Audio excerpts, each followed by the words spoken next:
angka ini menentukan angka ini menentukan di mana Anda terdaftar. Ya, mumpung ada di rumah, ada nggak yang bisa Anda pinjamkan NPWP-nya? Coba, saya kasih Anda waktu 2 menit.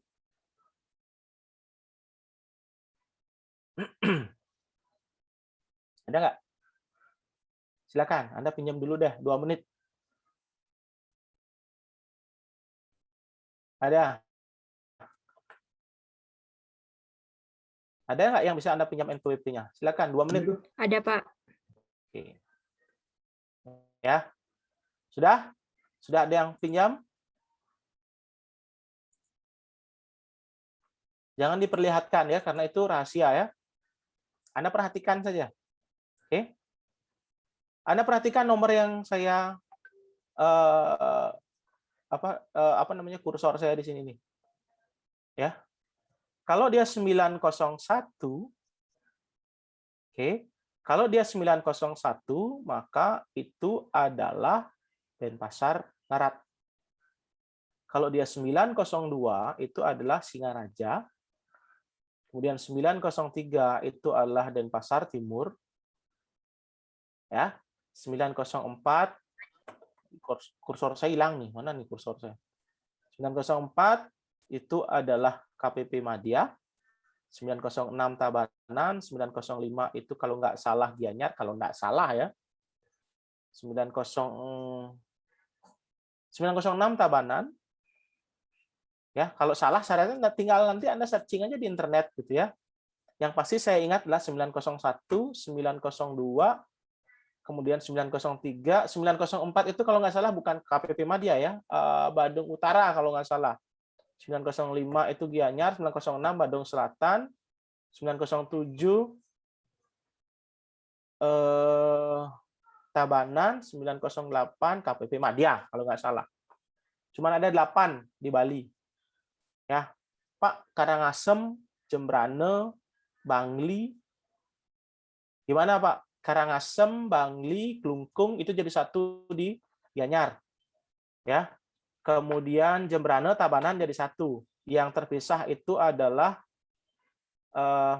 Denpasar ada 3. Ada Denpasar Timur dan Denpasar Barat, kemudian ada KPP Madya, Singaraja 1, kemudian Tabanan 1, Gianyar 1, kemudian Kanwil 1. 904 Kanwil, lupa saya 904. Ya. Nanti kalau salah silakan Anda cari. Ini yang saya sebut nih. Jadi saya kalau lihat ini, saya akan tahu, oh Anda terdaftarnya di mana. 907 itu Gianyar kalau nggak salah. Nih, ya.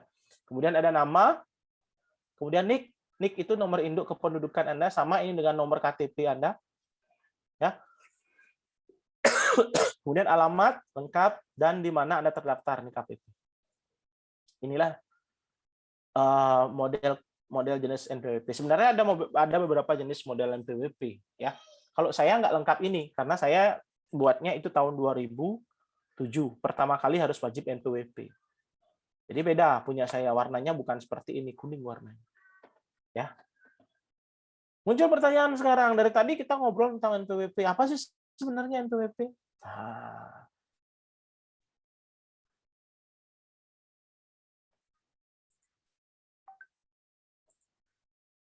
apa sih NPWP?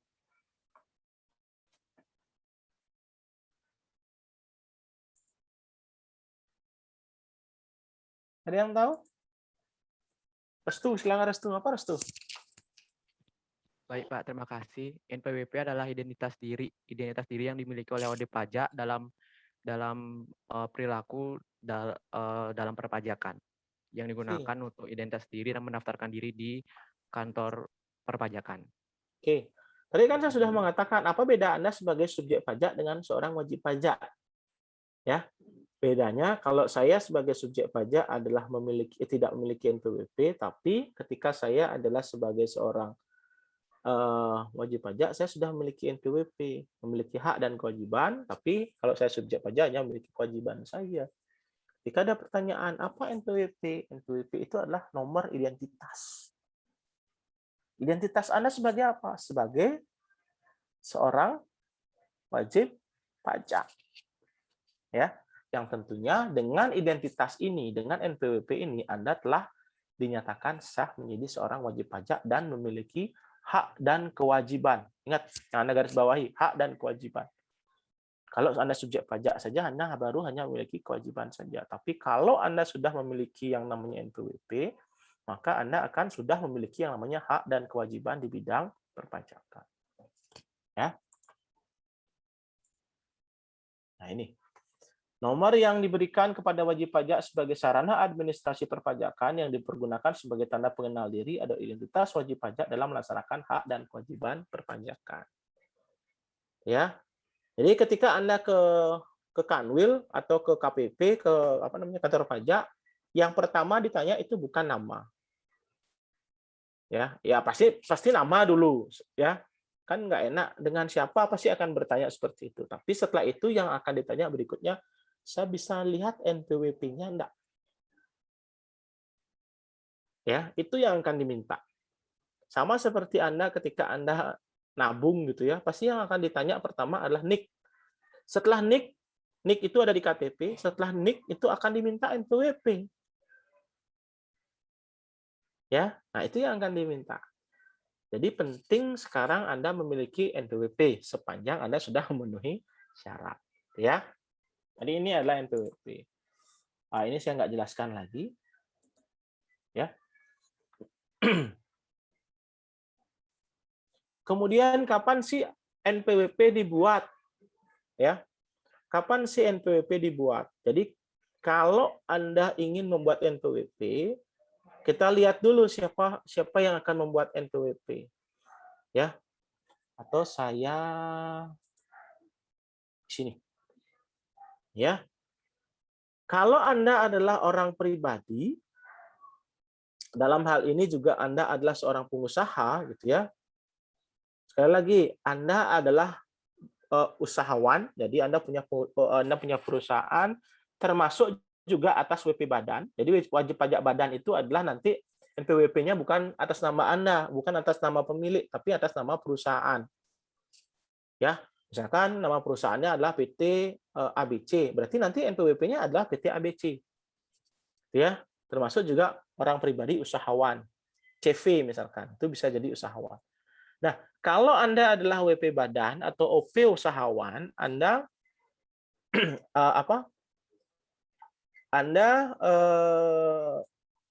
Anda harus memiliki NPWP. Ingat yang harus garis bawahi adalah paling lambat 1 bulan sejak usaha mulai dijalankan. Ya, usaha mulai dijalankan. Contoh misalkan, banyak yang beropini begini. Saya kebetulan ada klien gitu ya, banyak yang beropini seperti ini. Pak, usaha saya sudah ada, tapi belum berjalan. Berjalan dalam artian apa? Belum beroperasi, Pak. Belum beroperasi, artinya saya belum jual barang, saya belum produksi barang, dan lain sebagainya. Apakah saya harus buat NPWP atau tidak? Kalau case-nya seperti itu, jawaban saya tidak. Ya, kalau seperti itu jawaban saya tidak. Karena apa? Ya orang dia nggak menjalankan apa kan? Tapi pertanyaan saya berikutnya, Bapak sudah dapat penghasilan nggak? Atau Bapak sudah dapat gaji nggak dari perusahaan Bapak? Sudah. Kalau kondisinya seperti itu, maka perusahaan harus punya NPWP. Walaupun belum beroperasi, tapi usaha sudah dijalankan. Ya, usahanya sudah dijalankan. Kenapa? Dia udah bayar gaji pegawai kok. Gitu ya. Ini yang harus Anda pahami nanti. Ya. Sehingga ketika Anda kondisinya seperti itu, maka 1 bulan semenjak usaha mulai dijalankan, Anda harus punya yang namanya NPWP. Contoh, ya, Oke misalkan punya perusahaan, sebutlah namanya PT ABC, ya. Kemudian PT ABC ini belum jalan, ya anggaplah bergerak di bidang penjualan baju misalkan, ya. Perusahaannya ini belum jalan, tapi dalam tanda kutip Oke membayar dirinya sendiri, tuh ngerti ya, menggaji dirinya sendiri. perusahaan belum jalan nih, tapi saya gaji aja diri saya sendiri, misalkan gajinya 3 juta. Sudah ada objek pajak nggak yang timbul? Sudah kan? Sehingga perusahaan wajib melakukan pemotongan pajak. Kalau kondisinya seperti ini, maka perusahaan wajib memiliki yang namanya NPWP. Tapi kalau kondisinya misalkan oke buat perusahaan PT ABC, belum ada produksi, belum ada kegiatan apapun, termasuk juga belum ada kegiatan pembayaran karyawan, mungkin dia sudah rekrut karyawan tapi belum dibayarkan, maka ini boleh boleh NPWP itu menunggu sampai dengan usaha dijalankan. Jelas ya? Ingat, bahasanya adalah 1 bulan. Jadi kalau Anda startnya tanggal 2, berarti paling lambat tanggal 1 bulan berikutnya. Berarti tanggalnya yang Anda lihat. Paham ya? Kalau misalkan tanggal 10 September gimana Pak? Ya paling lambat tanggal 9 Oktober. Anda harus punya NPWP. Karena bahasanya adalah 1 bulan setelah usaha dijalankan. Berbeda dengan orang pribadi non-usahawan. Bahasanya adalah akhir bulan. Paham ya? Beda bahasanya. Satu bahasanya adalah paling lambat 1 bulan. Berarti Anda lihat tanggalnya, kemudian Anda tambahkan 1 bulannya. Yang satu adalah akhir bulan berikutnya setelah Anda mendapatkan penghasilan di atas PTKP. PTKP kita ada 54 juta setahun atau 4,5 juta sebulan. Jadi kalau Anda dapat penghasilan lebih dari 4,5 juta sebulan, maka Anda harus membuat yang namanya NPWP. Jelas? Bercontoh. Ya. Anggun misalkan. Anggun Januari 2021 gajinya adalah 3 juta. Ya. Maret gajinya 4.500.000. Agustus 2021 gajinya 5 juta. Kapan Anggun harus buat yang namanya NPWP? Sekali lagi, Januari gajinya Anggun 3 juta sebulan. Maret 4,5 juta sebulan. Agustus 5 juta sebulan. Kapan Anggun sebagai wajib pajak orang pribadi non-usahawan harus memiliki NPWP? Kapan? Akhir bulan April, Pak. Akhir bulan April. Kenapa? Karena akhir pada bulan berikutnya. Jadi karena Maret dia dapat 4,5 juta, jadi bulan berikutnya yaitu April. Ada yang punya pendapat lain?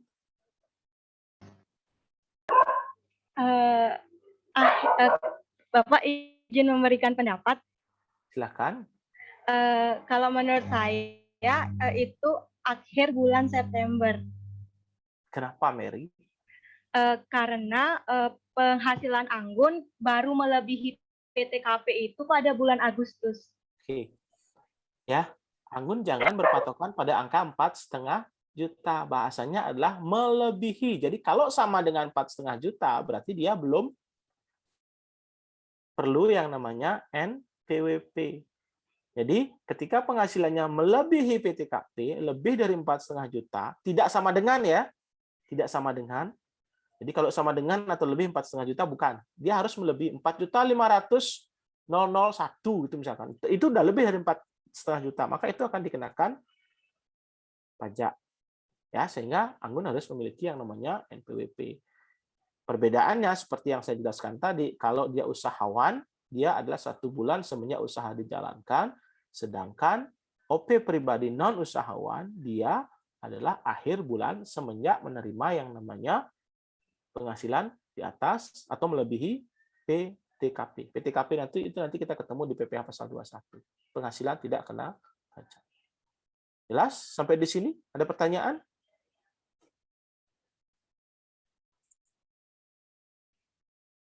Ada pertanyaan mungkin 1-2 orang? Ada? Sampai di sini? Tidak? Oke, kalau tidak saya lanjutkan.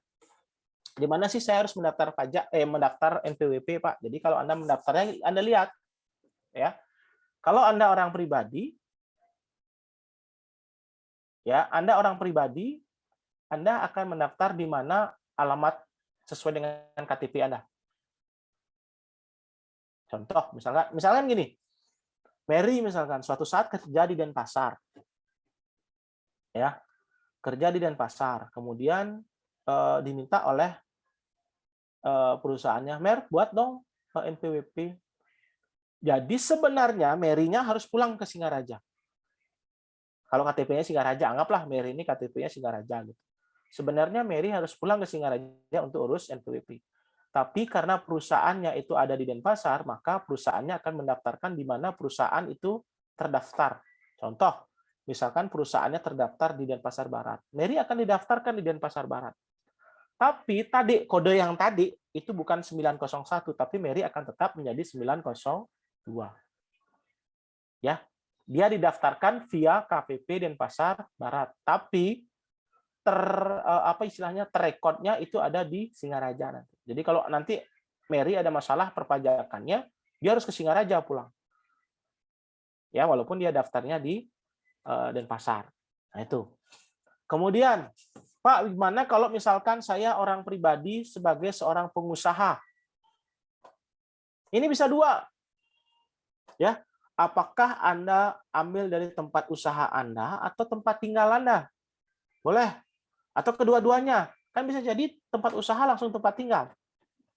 Kan banyak yang seperti itu, lantai satunya tempat jualan, lantai dua rumah misalkan. Ya, ruko kan? Itu boleh nggak? Bisa. Ya.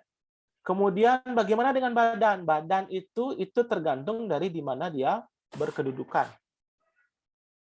Contoh misalkan kayak saya misalkan. Ya. Saya misalkan kebetulan punya kantor di Singaraja, kantor konsultan saya. Ya. Kemudian partner saya Denpasar. Saya orang Denpasar. KTP saya Denpasar, partner saya Denpasar. 903 saya. Dia 903 juga. Apakah usaha kami terdaftar di 903? Tidak. Terdaftarnya 902 Singaraja. Kenapa? Karena kedudukannya ada di Singaraja. Paham ya? Jelas ya? Oke. Nah, ini berkaitan dengan tempat pendaftaran pajak. Pak, bagaimana kalau, nah ini yang saya katakan adalah ini yang, kalau yang ini bagian dari sukarela. Ya, sampai di sini ini adalah bagian dari sukarela. Tapi kalau ini adalah bagian dari yang dipaksakan. Kenapa? Logikanya Anda sudah memenuhi syarat mendaftarkan diri memiliki NPWP. Nanti kita berbicara PPKP. Ya.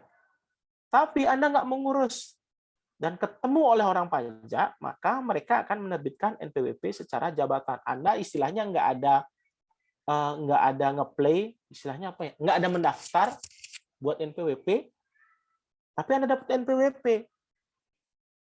Ya kenapa? Orang pajak dapat bukti, dapat informasi bahwa Anda sudah memiliki penghasilan.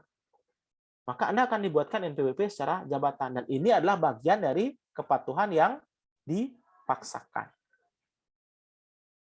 Secara jabatan. Secara jabatan itu bukan melihat jabatan Anda gitu ya. Artinya orang pajak atas jabatan yang mereka miliki, mereka berhak mengeluarkan yang namanya NPWP sepanjang tidak menyalahi aturan perpajakan kepada masyarakat yang memenuhi syarat untuk memiliki yang namanya NPWP. Syaratnya ada dua. Ya. Anda bisa Anda memiliki NPWP ketika Anda memenuhi dua syarat. Syarat subjektif dan syarat objektif. Subjektif sudah memenuhi syarat nggak? Sudah nggak? Syarat subjektif sudah memenuhi syarat nggak Anda? Sudah kan? Subjek pajak kan dari Anda baru lahir kan? Objektif. Kalau sekarang Anda belum. Ya, objektif kan dari sisi objek. Anda sudah punya penghasilan nggak? Belum. Ya.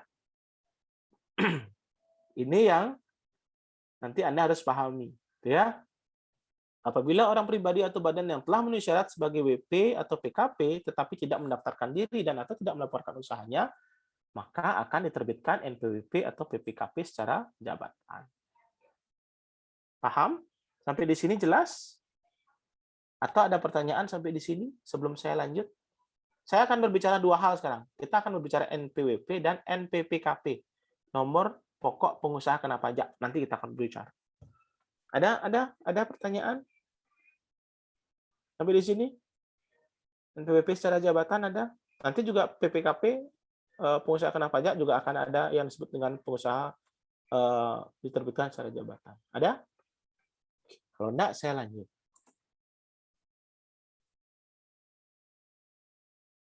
Ini saya nggak usah ya.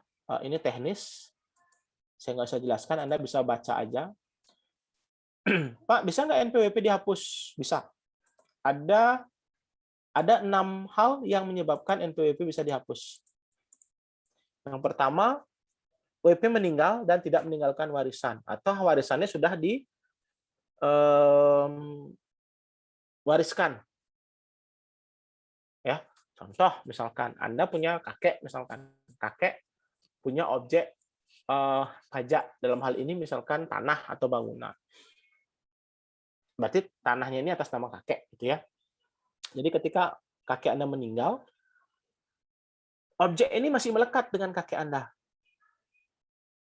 Ya, boleh nggak NPWP-nya dihapus? Nggak boleh. Karena apa? Masih ada objek pajak yang terutang. Tapi ketika ini diturunkan atau diwariskan kepada yang berhak, misalkan kepada bapak Anda, misalkan, otomatis kan udah hilang nama kakek di sini kan? Boleh nggak NPWP-nya dihapus? Boleh. Tuh ya. Kemudian wanita kawin tidak dengan perjanjian pemisahan harta dan penghasilan. Jadi hati-hati Anda yang wanita nanti dalam perpajakan status Anda tetap akan tidak kawin, ya. Karena status kawin dalam undang-undang perkawinan itu hanya melekat pada suami. Ya. Jadi nanti suami itu akan mendapat tanggungan istri, tanggungan anak maksimal 3. Kemudian istri apakah mendapat tanggungan? Tidak. Kenapa? Dia menanggung dirinya sendiri. Sehingga dia diakui tidak kawin. Ya. Pak, boleh nggak? Misalnya, Anggun nanti setelah tamat bekerja, kemudian buat NPWP. Statusnya kan adalah karyawati single, belum menikah. Kemudian beberapa tahun bekerja, kemudian memutuskan menikah. Ya. Artinya Anggun menikah mungkin ketemu dengan suami yang sama-sama bekerja. Anggun punya NPWP, suami punya NPWP. Pada saat menikah, ada nggak dia memiliki perjanjian pemisahan harta? Kayak artis sekarang kan gitu banyak. Ya, jadi sebelum menikah mereka buat perjanjian, harta saya, hartamu, hartamu. Tapi pada saat kita menikah, kalau ada harta yang kita beli bersama, kemudian ketika kita berpisah, itu yang menjadi hak harta Gonogini. Tapi ketika saya beli harta saya dengan uang saya sendiri, itu harta saya. Kamu beli dengan hartamu sendiri, itu hartamu. Tapi ketika kita beli harta bersama, ini yang akan jadi masalah nanti pada saat mereka berpisah. Ya. Kalau ada perjanjian seperti itu, maka suami istri harus memiliki NPWP sendiri-sendiri. Ya, harus memiliki NPWP sendiri-sendiri. Tidak bisa digabungkan. Beda halnya kalau Anggun misalkan, seperti yang tadi, suami punya NPWP, istri punya NPWP, kemudian Anggun kita jadikan satu sajalah dan tidak memiliki perjanjian pemisahan harta, itu boleh digabung. Otomatis nanti NPWP-nya Anggun boleh dihapus. Ya, sehingga nanti akan diterbitkan NPWP suami plus istri. Gitu ya, jelas ya? Atau begini, Anggun sekarang bekerja atau tamat bekerja, single, kemudian menikah. Di saat yang bersamaan, selain bekerja, Anggun juga punya usaha. Kemudian walaupun tidak memiliki perjanjian pemisahan harta, kemudian Anggun ingin menggabungkan NPWP-nya. Boleh nggak? Jawabannya nggak. Karena apa? Anggun menerima penghasilan lebih dari satu pemberi kerja. Ya, kalau seperti ini kondisinya, Anggun nggak boleh ngapus NPWP. Paham sampai di situ ya? Ini khusus untuk wanita. Ya, jadi itu bedanya. Ya, itu bedanya antara wanita kawin kemudian wanita yang memiliki penghasilan lebih dari satu pemberi kerja. Oke. Kemudian warisan yang belum terbagi dalam kedudukan sebagai subjek sudah selesai dibagi. Ini yang saya contohkan tadi. Anda punya kakek, kemudian meninggal, masih ada warisan. Boleh nggak NPWP-nya dihapus? Nggak boleh. Tapi ketika diturunkan, itu sudah boleh. Walaupun secara objeknya itu masih belum dibagi secara keseluruhan. Mungkin si A dapat berapa, si B dapat berapa, si C. Ya, itu boleh dihapus. Kemudian wajib pajak yang telah dibubarkan secara resmi berdasarkan ketentuan perundang-undangan yang berlaku. Misalkan dia dinyatakan pailit, sah, inkrah, memiliki kekuatan hukum oleh pengadilan, maka ini boleh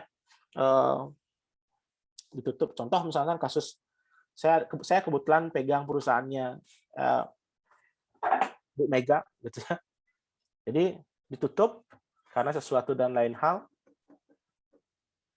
Boleh nggak ditutup? Boleh. Saya suruh minta, Bu, tolong, tapi Anda harus hati-hati ngomong dengan mantan presiden ya. Anda harus sopan santun dari situ. Permisi Bu, untuk perusahaannya apakah sudah inkrah? Inkrah itu memiliki kekuatan hukum tetap. Inkrah dari pengadilan sudah dipailitkan? Jawabannya belum. Oh harus ya Pak Nyoman, harus. Sedang ngurus sekarang di pengadilan. Mungkin dalam bulan depan selesai dibuat. Bisa perusahaannya ditutup NPWP-nya, ya.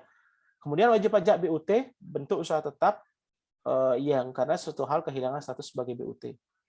Nah, ini sama, ya, melakukan kesalahan di Indonesia sehingga BUT-nya ditutup. Kemudian UEP orang pribadi yang tidak memenuhi syarat lagi untuk dapat digolongkan sebagai wajib pajak. Misalkan penghasilannya di bawah PTKP, ini jarang sekali, gitu, tidak mengajukan penghapusan, gitu ya. Atau sudah merasa yakin bahwa dia tidak memiliki penghasilan lagi sehingga dia akan menutup dia menutup NPWP-nya. Contoh tadi Anggun sebelum menikah bekerja punya penghasilan ya di atas PTKP, setelah menikah resmi jadi ibu rumah tangga. Ini pangkat yang paling besar kan bagi seorang wanita kan. Resmi jadi ibu rumah tangga. Sekarang nggak punya penghasilan dari penghasilan. Dia artinya bukan nggak punya penghasilan sebenarnya. Penghasilannya hanya dari suami saja. Ya.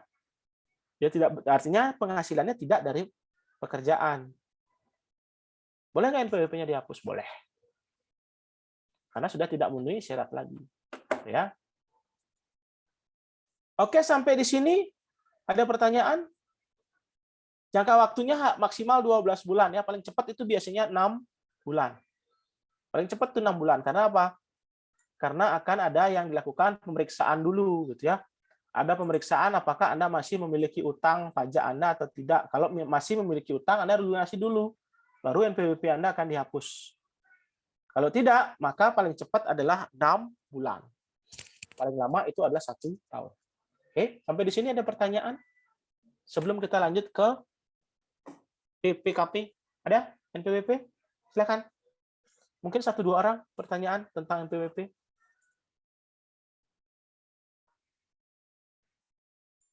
Ada?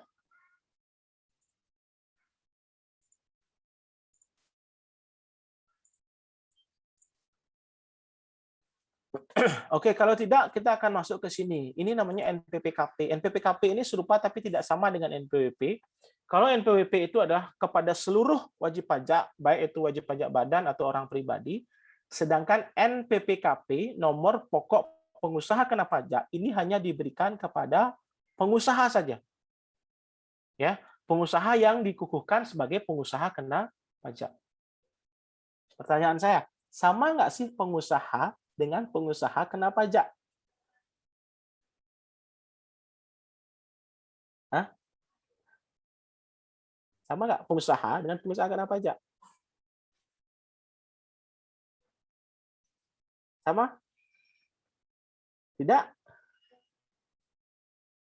Tidak? Mary? Apa bedanya, Mer? Baik, terima kasih Pak. Jika menurut saya itu beda Pak. Kalau pengusaha kena pajak itu adalah orang yang melakukan kegiatan usaha yang dikenakan pajak. Misalkan dia melakukan aktivitas pembelian atau penjualan barang yang dikenakan pajak. Sedangkan jika pengusaha itu adalah orang yang melakukan kegiatan usaha dan belum tentu dikenakan pajak dalam kegiatan usahanya itu, Pak. Terima kasih.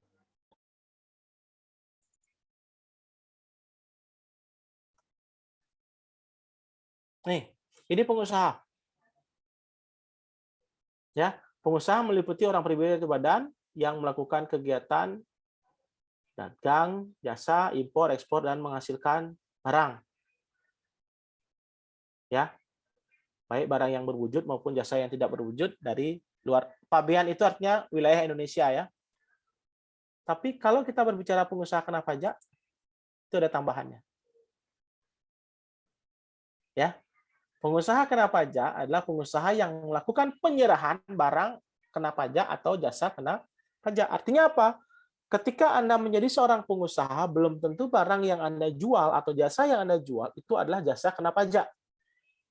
Tapi ketika Anda adalah seorang pengusaha kena pajak, barang yang Anda jual atau jasa yang Anda jual itu adalah jasa kena pajak. Jadi ada kewajiban pemungutan PPN untuk barang atau jasa yang Anda jual. Tapi kalau Anda seorang pengusaha, itu belum tentu memungut PPN. Jelas? Contoh, Restu misalkan. Restu sebagai pengusaha. Pengusaha apa? Oh, ternyata pengusahanya percetakan. Ya, kalau dia statusnya hanya sebagai seorang pengusaha percetakan saja, maka atas percetakan yang jasa cetak yang dia jual itu nggak kena PPN, itu nggak kena pajak. Tapi ketika dia mendaftarkan dirinya, Pak, saya mau jadi seorang pengusaha kena pajak, walaupun yang dijual nilainya sama dengan ketika statusnya jadi seorang pengusaha, harganya beda. Kenapa? Ada unsur VAT, value added tax, gitu ya, atau bahasa keren dari PPN. Ada unsur PPN yang harus dia pungut dari penerima jasa atau penerima manfaat dari barang yang dia jual. Paham? Bedanya antara pengusaha dan pengusaha kena pajak? Jelas ya? Oke. Nah, ini. Ya. Dalam rangka pelaksanaan kewajiban di bidang PPN, maka selain memiliki NPWP, wajib pajak juga dikukuhkan sebagai pengusaha kena pajak. Nanti kita berbicara PPN, mudah-mudahan kita ketemu di semester 2. Ya. Jadi pajaknya namanya PPN nanti di sini.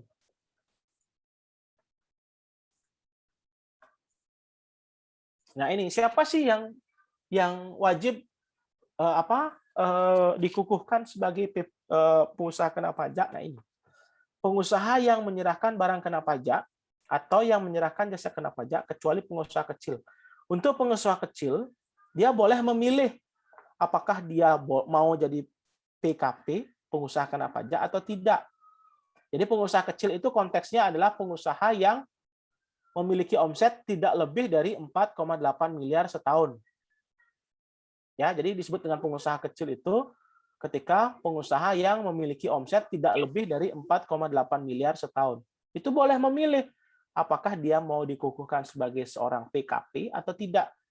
Tapi ketika Anda seorang pengusaha yang omsetnya lebih dari 4,8 miliar, itu wajib.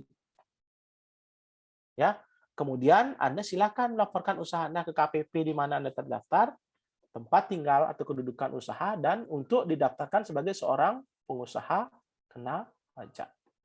Jadi kalau Anda sudah terdaftar sebagai pengusaha kena pajak, jadi barang apapun, jasa apapun yang Anda tawarkan, itu wajib hukumnya dipungut yang namanya PPN.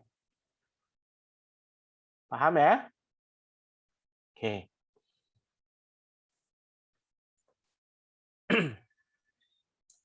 Nah, ini fungsi PPKP, NPPKP ya. Jadi identitas PKP yang bersangkutan selain dengan NPWP. Ya, jadi kalau Anda dikukuhkan sebagai PKP, Anda punya dua identitas. Satu, identitas Anda adalah NPWP, kemudian dua, identitas Anda adalah sebagai PKP. Ya. Kemudian berikutnya apa? Ini penanda bagi PKP yang memiliki untuk pelaksanaan hak dan kewajiban di bidang PPN dan PPNBM. Jadi kalau Anda besok keberatan tentang PPN, ketika Anda ditanya, Anda punya PKP enggak? Enggak. Akan kecil kemungkinan keberatan Anda diterima. Ya. Walaupun Anda sudah punya NPWP. Ya. Sebagai pengawas administrasi perpajakan, terutama khususnya kembali ke PPN. Nah, ini kewajiban ketika Anda menjadi seorang PKP ya, pemungut PPN, kemudian menyetorkan dan melaporkan. Itu wajib. Ya. Di buku Anda ada kayaknya ini. Hanya saja saya singkat-singkat aja di sini ya. Di buku Anda kan ada bagian bawah tuh di situ.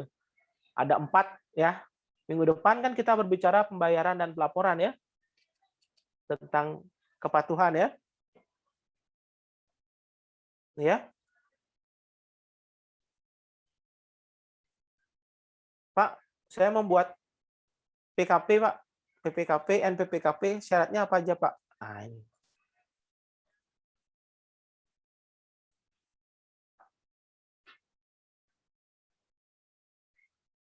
Ya.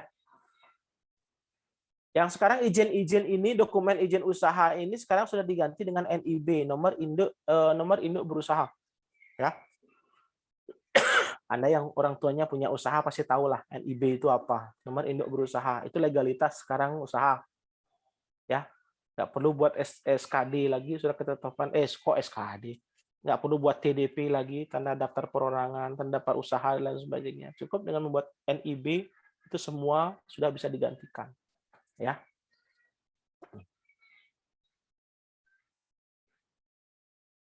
Bisa nggak dihapus, Pak? Sama seperti NPWP ya. Ini pencabutan ini saya nggak ini bisa nggak dihapus? Jawabannya bisa. Perlakuannya sama seperti NPWP. Ya.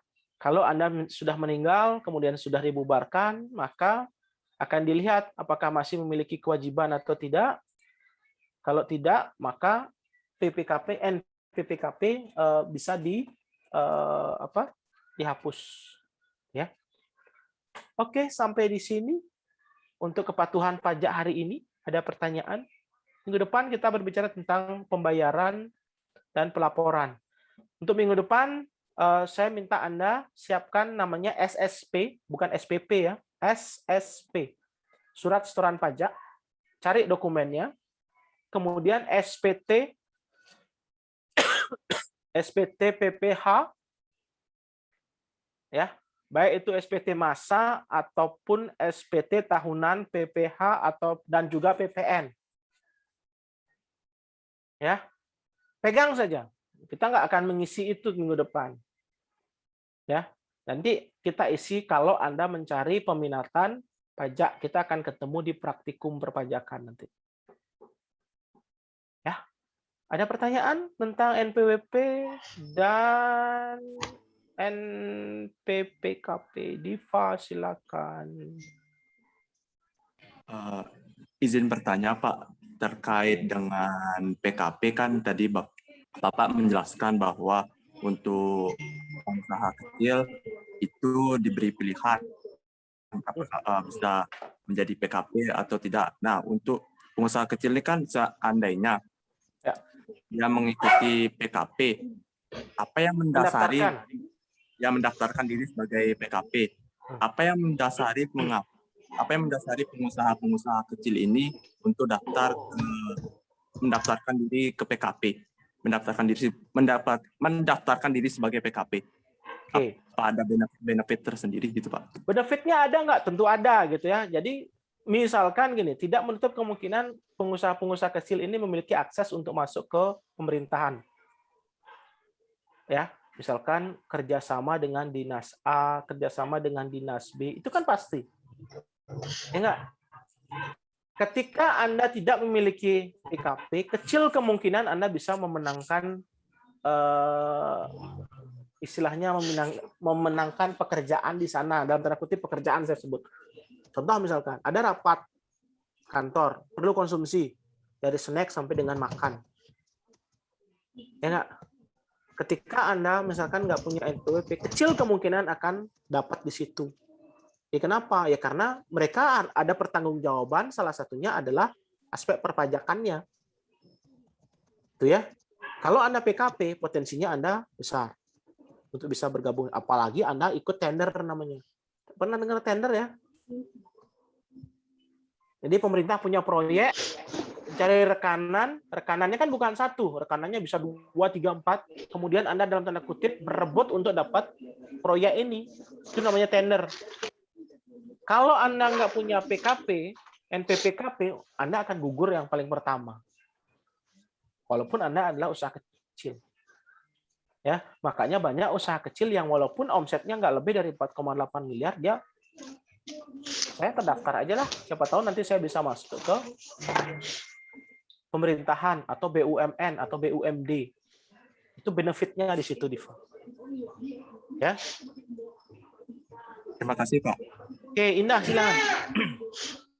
Oke, Pak, terima kasih atas waktunya. Di sini saya ingin bertanya, semisal kita memiliki beberapa cabang usaha, itu misalnya di daerah Denpasar dan juga daerah Singaraja, untuk pendaftaran NPWP-nya itu seperti apa, Pak? Apakah kita mendaftarkan salah satu dari usaha kita itu, atau kita mendaftarkan semuanya, Pak? Baik, terima kasih, Pak. Pak, nah ini menarik nih. Ini pertanyaan Indah ini menarik bagi saya. Gitu. Pak, gimana kalau misalkan kita punya usaha bercabang? Saya sebut bercabang saja, kan banyak tuh bercabang. Gitu. Kantor pusatnya mungkin di Singaraja, kemudian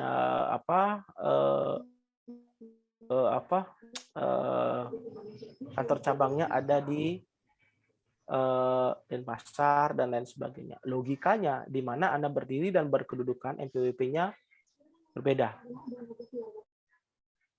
Ya, kalau misalkan Anda buka cabang di Denpasar, ya Anda daftarkan di Denpasar.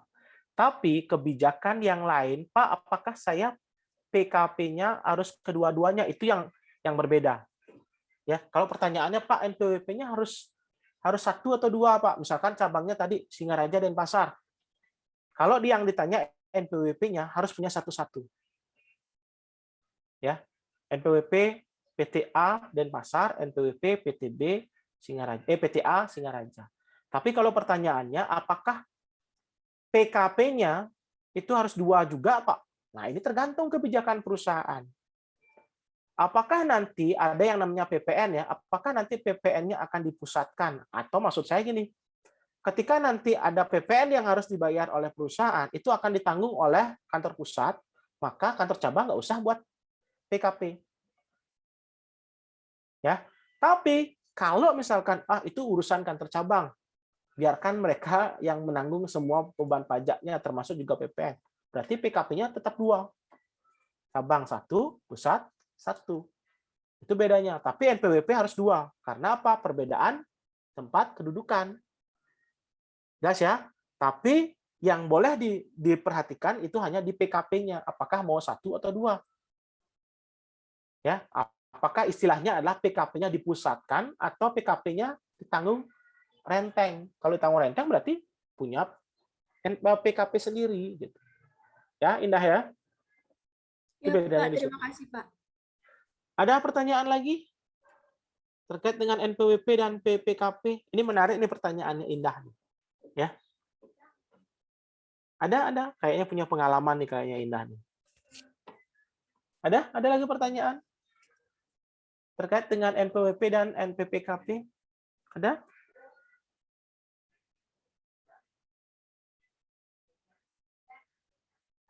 Ada? Oke. Kalau tidak ada, sekali lagi perkuliahan saya cukupkan hari ini.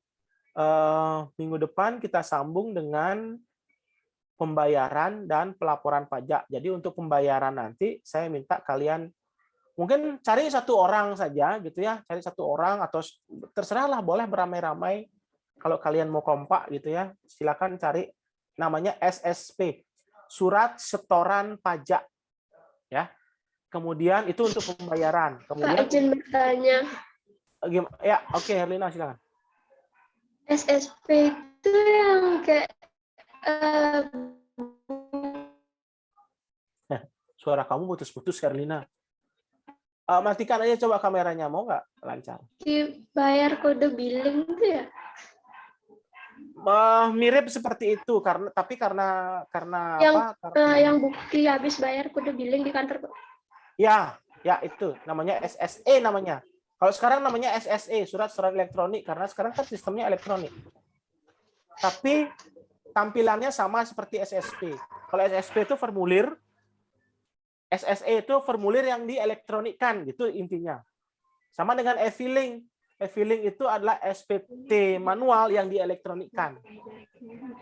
Ya, jadi biar gampangnya nanti kita akan di situ. Ya, jelas ya? Bawa aja. Nanti saya juga akan tampilkan nanti seperti apa. Ya. Oke, ada lagi pertanyaan?